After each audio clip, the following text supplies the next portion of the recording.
Kai is a South London-based multidisciplinary artist, educator, and curator.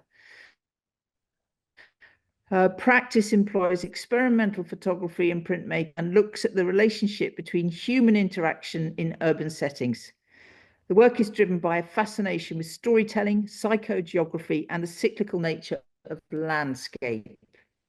She lives in South London, has her garden, which creates all her amazing works. She originally started in graphics and then started printmaking and illustration at Camberwell in the 80s. She took a break for having a family and home educating her children. And then in the 2000s, she returned to being creative again, although she was creative all the time. And she went to do alternative and experimental photography. She makes her own she uses large format cameras and then makes them and builds them herself using recycled materials, some images when she talks. From her photography, which she has exhibited widely in places such as New York and Tokyo, Spain, Germany, and Kiev, as well as she's recently returned to printmaking, which is probably her first and true love. She tries and succeeds, I must say, I've seen it. She works very sustainably. And her current work is a continuation of a theme which looks at urban trees and the impact of the within various settings, like street trees and park trees. She put in a Tetra Pak print called Waiting for the Starman to the Woolwich Contemporary Art Fair in 24. And unbeknownst to her, this image was spotted by the V&A, and last year they acquired this piece of work for their permanent collection.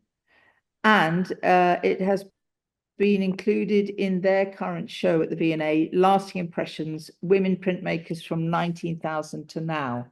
So I don't know if anybody's been to see that, but if you have, you'll have seen Kai's piece, Waiting for the Starman. So it's definitely worth going to visit. Beautiful little print. In 2025, she was also a recipient of the Jackson's Art Prize with this same print. And actually 2025 was a hot year for Kai. She was also had work selected for the Small But Mighty exhibition at the Bankside, and another Tetra Pak print called Under Ziggy's Tree. So you might see a bit of a Bowie theme appearing here. And just to finish with a flourish, which it really was, she was awarded the Intaglio Printmakers Award at the International Original Print Exhibition, again at the Bankside last year. And she produced a stunning 1.5 meter print called The Oak Tree Massacre, which I think she will probably tell you about because there's a real reason behind that work. Okay, that's great. Thank you, Kai. Over to you. Thank you. Yeah, thank you, Tessa. And thank you to the PMC and Jane and everybody here who's turned up.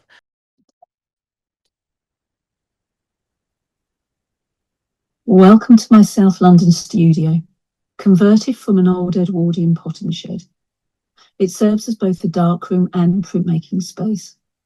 Sitting underneath an expansive Japanese pagoda tree means that when the tree is in full foliage, it gets a bit shady, ideal for the darkroom. The studio has 2 enlargers and 2 presses, and it is where I do a large proportion of my printing and experimentation.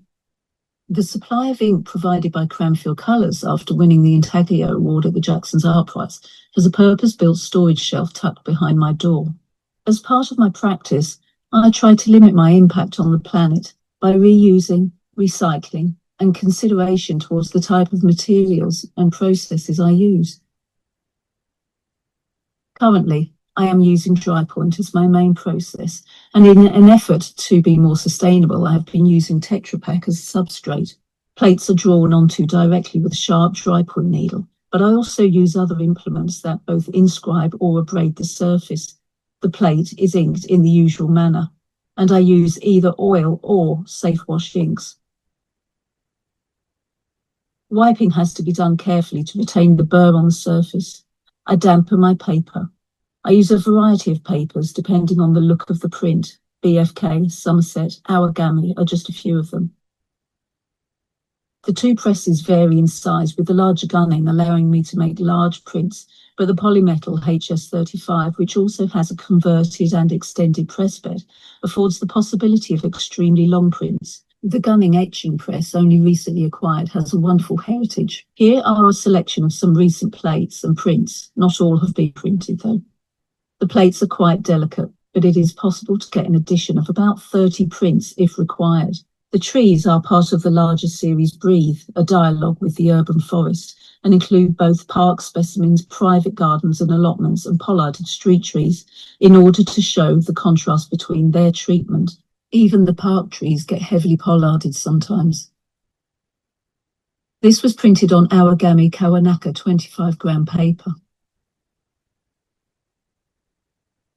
I have also used BFK for the larger prints, and the Platanus Pollard Purge print used a Sheen Collet. Many of the larger prints consist of more than one Tetra Pak, and joining them in the correct place is something to consider. Under Ziggy's tree, with its unusual perimeter, conformed to the pack shape of the substrate. The large Japanese pagoda tree print was created in situ. Its dense markings included the use of a variety of tools, including sharp stones and grit from the garden.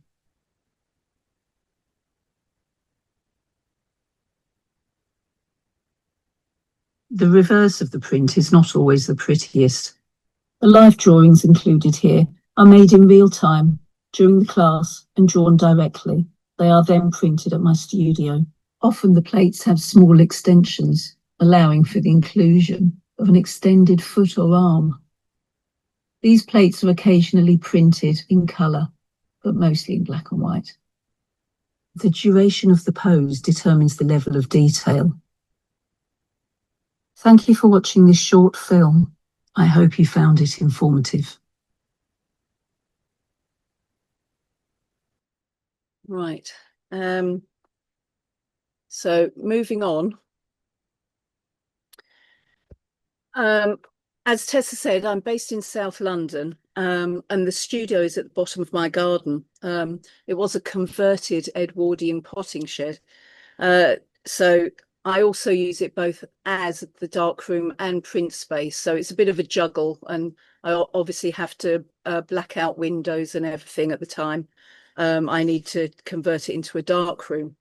When I'm not working in the studio, I'm also working in the landscape, both urban and rural areas. And when the weather allows, I try and create work on plein air. This is a selection of some of the toy cameras I've used previously, and also the pinhole cameras. These, obviously don't have a lens and even less functions. I both use and teach pinhole. The workshops allow people to learn how to create a pinhole out of pretty much absolutely anything, and usually stuff that would be thrown away.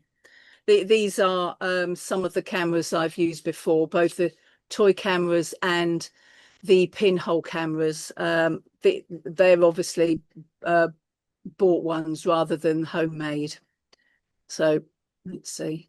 You can still see. Do let me know if the image goes for some reason. These are homemade cameras, so I teach people how to make their own out of waste products, basically. So, and they all work. Again, okay. This is on the left, the straw bale shed.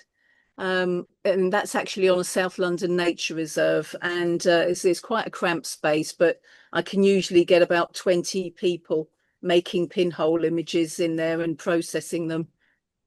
The one on the right is my chaotic studio. So in previous years, I have published, self-published a number of books, and this one is filled with panoramas, and they're usually called false panoramas because the plastic cameras that I have used have very limited functions. And what I usually do is wind on the frame of the camera so that I can expose the whole roll of film, so I can get one whole piece of film as an image. So you'll see some of them in the next shots. So as you can see from the overlapping, that's where you underclick and you don't wind on enough, and you get this banding that happens. And that's I like that. I like the movement that it suggests and the sense of space that you get with these.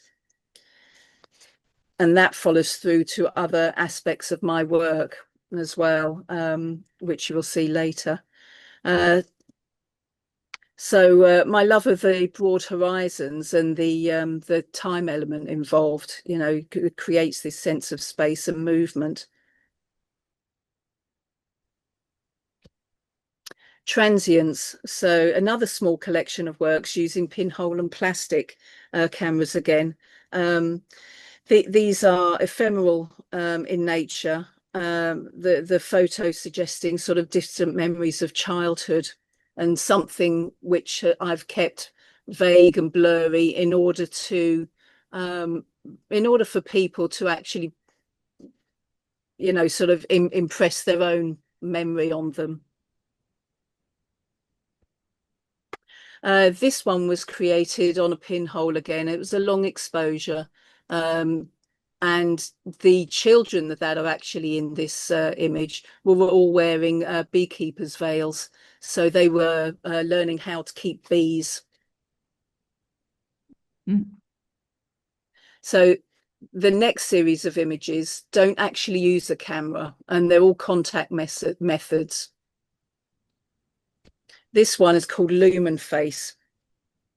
Now, I was on holiday in at a festival, and sort of I'd looked at the side of a tent and got this impression, you know, this residual impression on my eyes, and I could see it, you know, someone's face, and it made me think of the Turin Shroud at that point. I had photo paper with me. I always take this, you know, sort of materials with me on holidays, and I convinced people around me to put some sun cream on and to wrap the silver gelatin paper around their faces. Obviously, the sun cream was acting as a stop out, and then the exposures were left out for a considerable length of time. And one of the images from that has ended up in the Thames and Hudson experimental photography book. The same again with this, a contact method using just small 35mm film. And this acted almost like a microscope. And I found some small organic matter, some, you know, sort of leaves and skin from garlic and that. And that was placed directly onto the surface and again left out in the open for about 30 minutes under sort of the, you know, the sun. So that was UV, and then it was fixed. And that this is the resultant image with the easily seeing the cells, cell structure of the item. This one ended up in an American book by Jill Enfield, and it was called the Last Aura. Her book is the Alternative Process book. Again, using the same sort of process. It's a lumen print, but this time on paper, and you're placing items, organic items, directly onto the surface. Depending on how moist that particular item is, you get a chemigram feel to it, where that changes the structure of the silver halides in the paper. And then, you know, obviously the UV, and there's so many variables in this. You can get a variety of different colors out of black and white paper.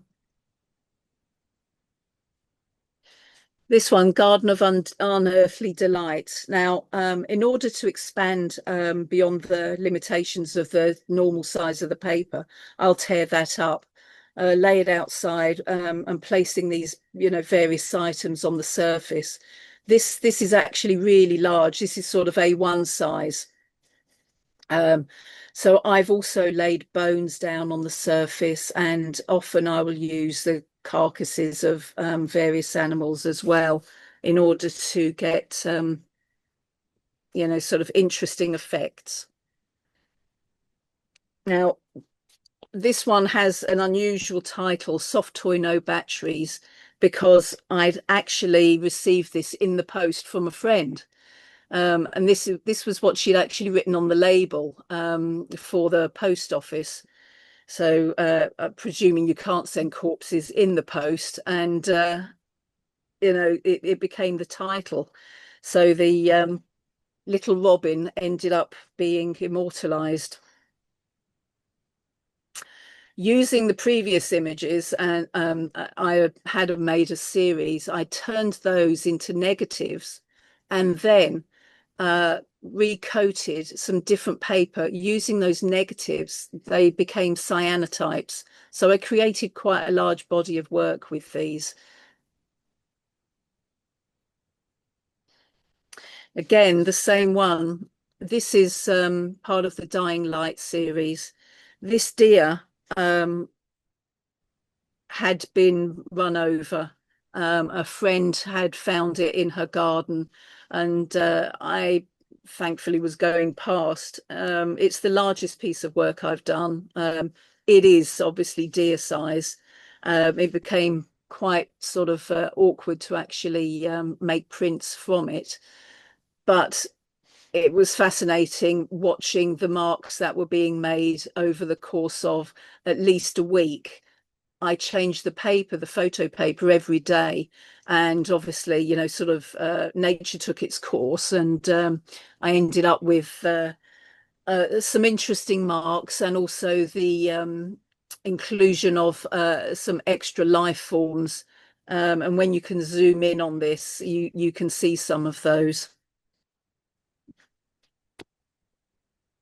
Moving on to other probably dead things, because this was also, again, lumen prints, which you're laying down sort of matter onto a surface and using UV light. These are left out outside in my garden or at my allotment. And again, you know, this is about cycles of life. The Versalis, these were both shown also at the Reclaim Photo Festival. The previous ones were at the Fix Photo Festival. Again, a large series of images. Some of these also made on my allotment.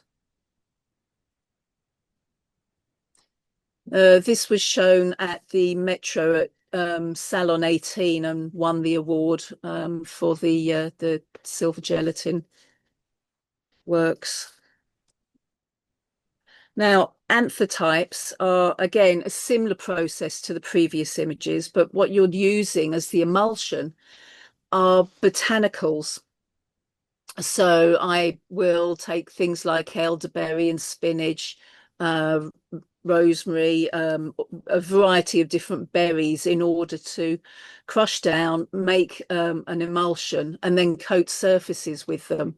And then what you do is you place whatever image whatever item onto that surface, and you basically leave these out for anything from 30 minutes to weeks, if not months for some of them. The resultant images are sort of reductive in the fact that they are bleaching. The areas that are obviously not covered are bleached away by the UV. Unfortunately, they are fugitive. So if you want to keep them, you have to scan them or photograph them. Moving on to a different type of work, which is more responsive and illustrative. I also belong to a collective called The Tunnel, which is a group that has both poets, philosophers, artists, and performers, and we always do exhibitions based around existential novels. So this one was sort of Joseph Conrad's Heart of Darkness. And obviously these images are my response to that initial leaving the Thames estuary. Now, using pinhole, this is a particular type of pinhole work called solography, and it maps the arc of the sun, the passage of the sun each day, and each of the lines on these is either a day's sunshine, which can be quite problematic in the UK, or including the seeds. Now, in this project, I put these cameras out for 60 days, but I seeded them all with a variety of different seeds, and I wanted to see what the resultant images were, whether or not, depending on the placement of them, they would grow, you know. And so I ended up with 22 out of 24 images. The other two, one got lost and one was eaten. So this is the results. Now, Ness is a really large project that I am still working on, mostly because COVID prevented me from accessing some areas, and time has just got away from me. So it's still sort of in production. But the resulting images are made on pinhole, and then these are taken into my darkroom, and I literally paint the skies and add the colour in with chemicals. Now, the chemicals are obviously clear, it's not paint, but by using light and these chemicals at the same time, I'm able to paint and get the same kind of strokes that I would if I was painting with, you know, or using inks. So on this one, there are also scratch marks. Now, part of this process was also to take elements from that area, so soil, bits of grit, mud, and I either damaged the paper that they were made on or the negatives, and for the most part I was using X-ray film. Again, these are down at Dungeness.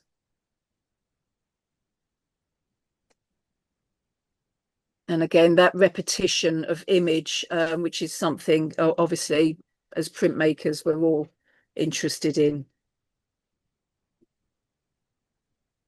Now, Breathe was started at the beginning of COVID, and as a photographic project, I was also working with drawing and using my pinholes, and I was beginning to actually start to print.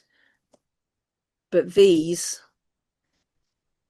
are the inspiration for where I am now, basically, and the interest in the trees.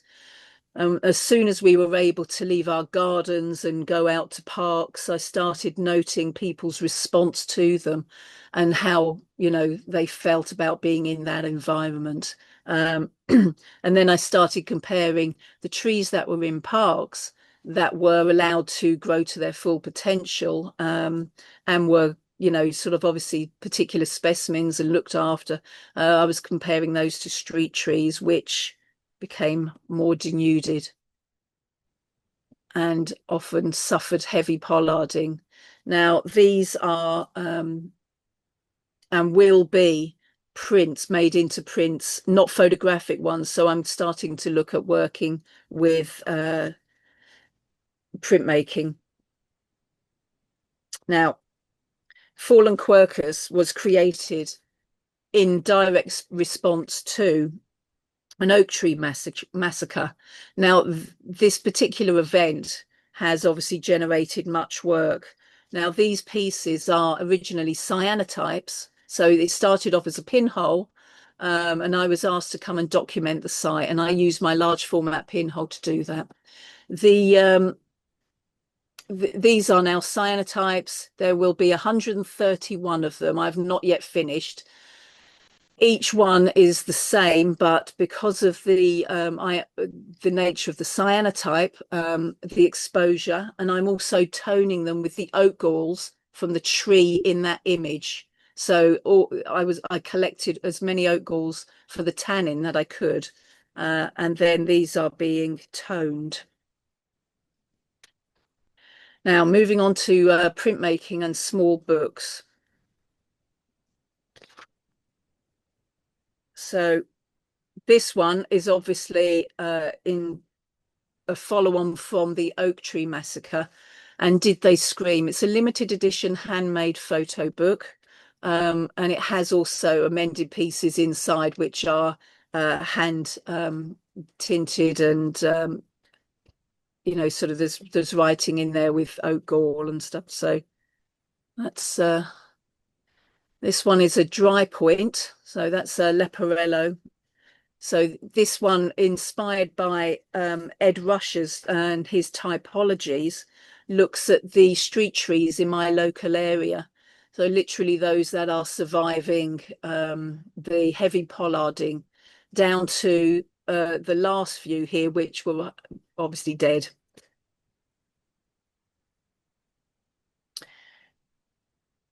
Drawing the same place using oak gall.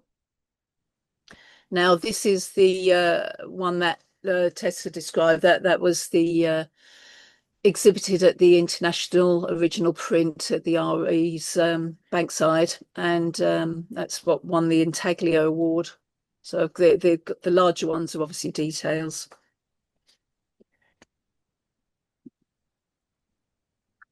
Fallen Quercus again. So I've made an awful lot of different prints on site and from my photographs.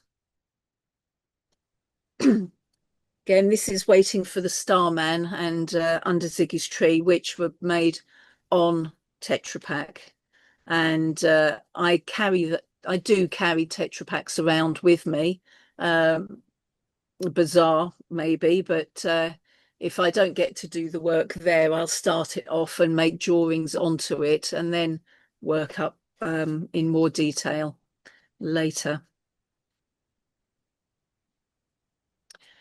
The Japanese pagoda tree. Now, this one is actually the one that you saw in the film, so it's at the bottom of my garden. So I do prefer working directly when I can, and this was actually made, you know, sort of just sitting in the garden at the beginning of last year. So, excuse me. If I feel that it's topographically important, I will try and reverse the image so that it prints the correct way. But obviously for some trees, it's not really necessary unless they are specifically important to an area and recognizable as such. So like the old oak one, that's actually a boundary marker. And the old way was made in Wales. Soane's tree is from the back of Dulwich Picture Gallery. So if you're familiar with that, you'll be able to find it. I looked up and you were gone. Was exhibited at the Mall in 24 and is currently exhibited at Sisterhood exhibition in Brixton. So I'm also a member of South London Women Artists. Now, Platanus pollard, this one has been printed with two versions. So one of them on the left has sheen colle added to it, but it's an example of one of the street trees nearby. Now, I also work in a variety of different scales. And these are actually only 7 centimeters square. They are printed on 3D printed presses from the Open Press project, and they were included in the Open Press Exchange. So I'm working with they're tiny little things. These get sent out, and one from each edition is kept back and then exhibited globally. So it becomes part of this archive that they have, and it's then in various exhibitions around the world. This was recently exhibited at Symbiosis, which was co-curation. That was in Bristol Folk House.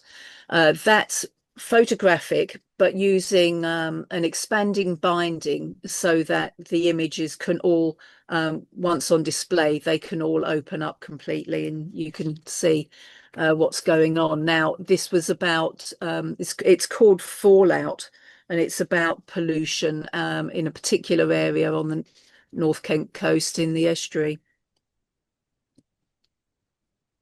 The Old Way, this is a 3D pop-up book, again, which was printed on the small press, multiple images cut away to create a tunnel book. Now, Falls the Shadow, this one is made for the one of the tunnel exhibitions. Falls the Shadow is based on Fahrenheit 451, which looked at it was about people remembering books, the book burnings that went on, and again, these images, the figures were all made on Tetra Pak. They were then printed directly onto the pages from the books that figure was supposed to represent, that book that was supposed to be remembered. The book was then put together and then scorched around the edges. So sadly, book burning seems to be a thing these days, from book banning. And now, returning to my roots, when I was at Camberwell, I was initially asked to find a project that I wanted to do. It was one of my first projects on leaving uni. I did some research, found that Hogarth's Peregrinations had not been in print for some time, and I ended up doing all the illustrations for this small press. It was printed by Hanborough Books, and there was an edition of I think it was about 125 black and white and then 25 hand coloured. It's still out there in odd places, and it's been a surprise lately to find it.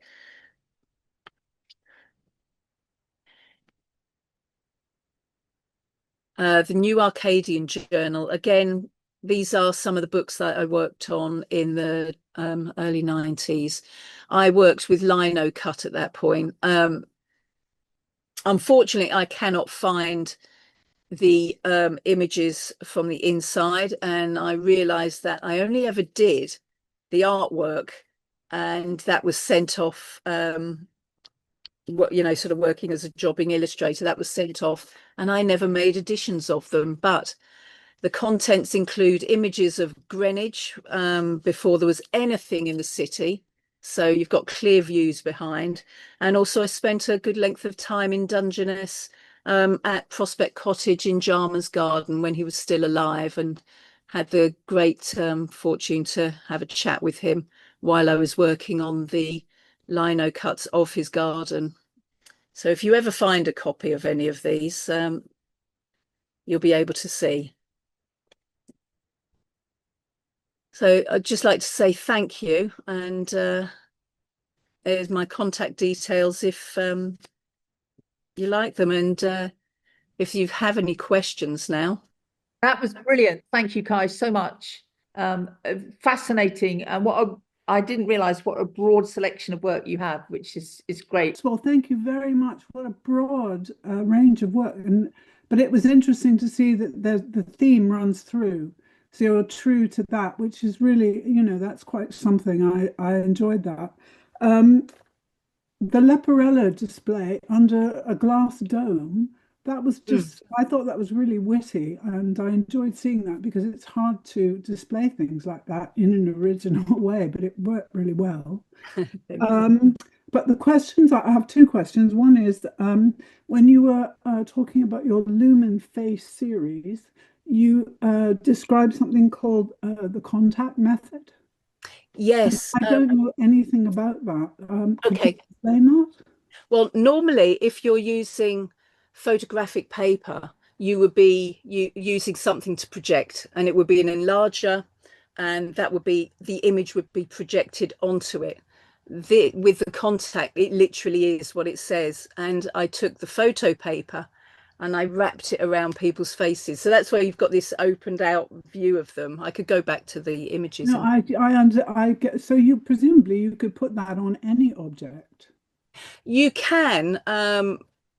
It obviously has to have some sort of liquid or moisture in it, or some sort of chemographic response, because otherwise, if you're wrapping it around a dry thing, it won't leave any residue, and you need to have that in order to change the structure of the silver halides. It was interesting. I mean, I did get some funny remarks that people's lips were tingling afterwards, but well, thank you very much for explaining that. I didn't realize that. And the other question I have is, my practice is I strive to be as sustainable as possible. And there are certain things that one thinks are sustainable that end up being maybe not as much. For me, it's the use of water to clean my water-based equipment and stuff. Anyway, that's another story. I wanted to ask you about the chemicals that you use to paint the photographs. Because when we say chemical, we think, oh, it's a dirty word. But how does it work in terms of sustainability? No, it's a good point. And that is exactly why my practice has now shifted, because those chemicals, when I was making the Nest project, and even some of the botanicals before that, the chemicals aren't nice. They're not things I want out in the open. You have to be careful. You have to use a respirator, and that's why my practice has now changed, and I am trying to move right away from all of that. I want to make these images using printmaking, and also maybe safe wash inks. They're not great. They have got thiocyanides in, so that's a cyanide element, which is in a lot of things.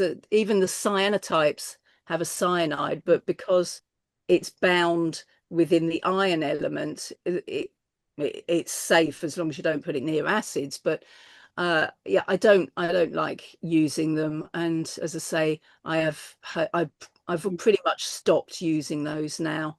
Well, thank you for that. It's problematic, but it's also, I try to use a minimal amount. I do not mix up large amounts of anything. It is purely really small, and we're talking milliliters here. A few drops in order to actually do what it's got to do, and then that for the most part is absorbed into the surface of the photo paper, rather than me having buckets of this left over. Thank you. And this just leads me on to something that might be of interest to people generally. I don't know if anyone is aware of Artist Newsletter. We ensure our work and do things like that. Next week, they're doing an online talk about creating a green manifesto for your studio practice. There is also, which I have friends in and have been part of, the sustainable darkroom as well. So they very much work with, sort of methods that talk about not just using sustainable things, but also a whole practice where you are growing plants that absorb silver nitrate, and then you use those plants again in your practice You know, it's a full cycle. It's perfectly possible to do this. And when I was talking about the anthotypes and using the botanicals, it's, though those are fugitive, you can use botanicals that in addition with cyanotypes that will tone that, and then they will stick around for hundreds of years, you know, as in a good way, you know. Yeah, so it's perfectly possible, but it takes time and effort. And even substrates, you know, you can make things, there's bioplastics now, which I have been doing some research on, and also using mushrooms to make paper. And the feel of that is fabulous, you know, that, but you can use those surfaces to then put your sustainable chemicals as such on and make images. You know, it's yeah, it's good. Thank you very much. Thank you. Kai, Hilary Rosen has sent a message in the chat, and this follows on from what you've just been talking about, I think. She says, thank you. What made you start using Tetra Paks? Right. Well, after I was making, for many years, I've been making pinholes using, again, recycling, but using things like Pringles tubes. So if I was at a festival, invariably people had Pringles tubes. So I would say, bring that along. They'd be chopped down, and the waste, it's like it's a biometal, no, a polymetal inside, and I just started drawing on the offcuts, and then realized that it would retain ink and it was sufficient. So it seemed then a natural progression. I started cutting open the oat milk containers that I had, and you know, it was just seemed, you know, to carry on from that. And it stayed flat, whereas the Pringles tubes never do. They always curl up again. So the the Tetra Paks are good, and also it just felt right. You know, you're throwing these things away, and I was using them for growing plants in as well, you know, as you do. And you know, it just seemed the right thing to try. And as soon as I got that first image to work, I just, the sky's the limit. So you can just sort of, there were so many different ways to abrade and score the surface and actually get an image out of it. It's brilliant, and doesn't it doesn't cost anything. It's, you know, I do carry around in the back of my sketchbooks little tiny pieces of it, and I've got there's one here actually. I've got a homemade dry point as well, dry point needle, and I do carry those around, although I'm sure I'm going to get stopped one day. But yeah, I carry these around and then do quick sketches while I'm out. But yeah, the bigger ones, you know, if I've got a larger sketchbook, then I'll just stick a piece in, and of course it will fold into its 4 sections, so it doesn't take up much space, and you know, you can just keep going from there. So just depends on the size of your press. Brilliant.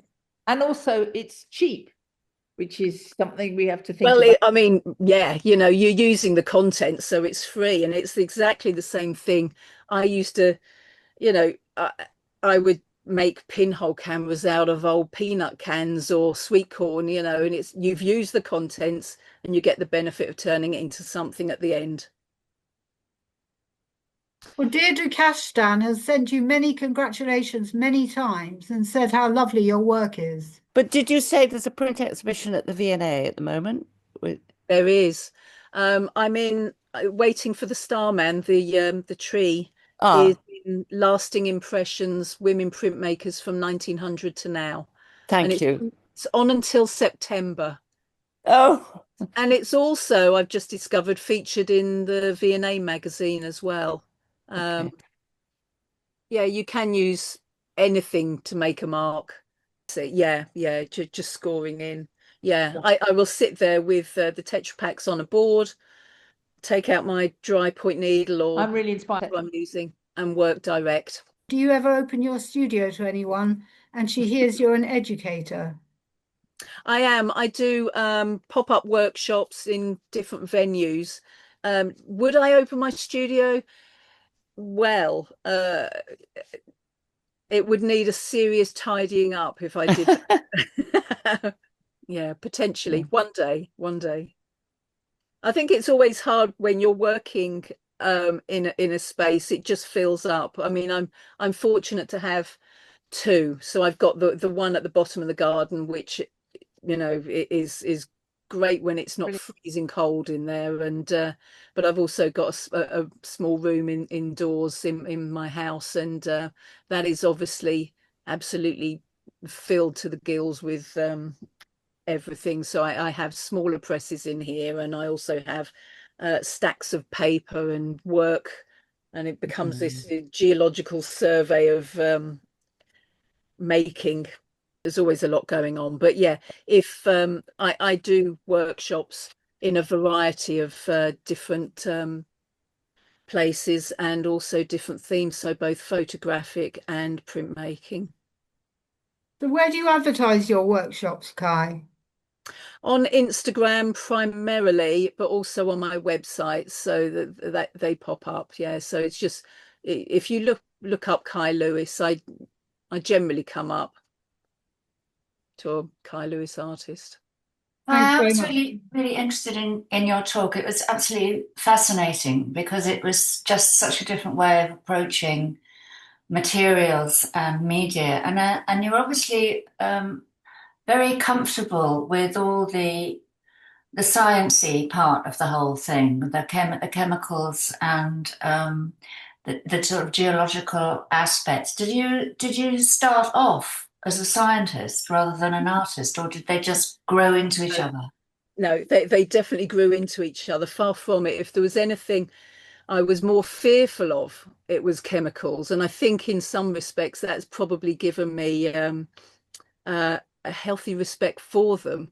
I do take care for the most part, and I am very particular with how I use them, how they're stored, and if you want to do a process, and that even applies, not just with photography, but with the printmaking. If you want to do a process with etching, you do have to know how to treat things, and but the some of the photographic chemicals can they could kill you, if you're mixing things Oh, up and they off yeah. gas, and it's not just about burns or anything. It is breathing these things in. So I had one moment where I didn't take care, and since then I have. So you never go back from that. And so I know Tessa knows all about looking So, after. so how do we make mushroom paper? How do you make it? Yes, yes. That's a whole workshop in itself. That one. That's another session. That's too long to go into, to be honest. But there's an awful lot of playing around different mushrooms. You're just sort of breaking that down, mixing it with a variety of other things, and then Oh, yeah. hoping this appears. But you can, there's so much to do out there. But the easiest thing is to find. I mean, if you've got gardens, you've got access to making botanicals at the most basic, and pulling those together. Even if you've got spinach in your fridge, you can crush that spinach down, mix it with a little bit of alcohol or distilled water, and then make an emulsion. And put that onto some paper. Try that if you wanted to start with the most basic thing. That it's really rewarding, and access to cyanotype is safe. That's something that you can use, and that you can apply to pretty much any surface with a little bit of prep. But that's great, because then you can, if you get sick of looking at Prussian blue, you can then tone it with a variety of different teas, tannic acid, and the anything that's sort of containing tannins. Rosemary, is also good. Green tea makes a beautiful tone. There's lots out there, and you have to experiment. You've got to do tests. I've got this is just on amphitypes, actually. It's I don't know how well you can see it, but I'm gonna try and get so it doesn't blow up too much. It's so full I will lose bits, stuff will fall out. But it has in here examples and duration times and things. So when I'm doing workshops, you can sort of see what has gone on. See if I can find a colourful one. But there's things like ribes berries, and there's an awful lot falling out of this. But there are, blackberries make good things. This is turmeric. They're just very simple. These are very simple things that you can start off with. But I do have numerous books like this that have lots of information in, and sort of timings and different tests on different papers. So you will always get a slightly different response depending on what you're doing. And what have I got here? You want to, let's see, I've got, this one hasn't been printed yet. Different Tetra Paks also have different responses, and I see. so sorry, it's because I've blurred out the chaos behind me. So that's one I'm working on as well at the moment. Have you worked on that with a needle? Yes. Made an imprint, and then you print it. You print it as an intaglio. So if any of you've done Yeah. dry point or etch, so you're making an intaglio mark. And so as you're scratching on, the burr will come up, catch the ink, and then I'm putting it through a press. I have done smaller pieces, and actually with the right pressure, I printed those with a spoon. So I teach people how to print without a press as well. I mean, not everybody's got access. So, if you've got a spoon and a bit of old Tetra Pak, you can make an image. And thanks to Kai. Yes. Yes. Okay. Yes. And Thank you very much. Thank you. Thank you for listening. Brilliant. Fascinating. And thanks, Tessa. great.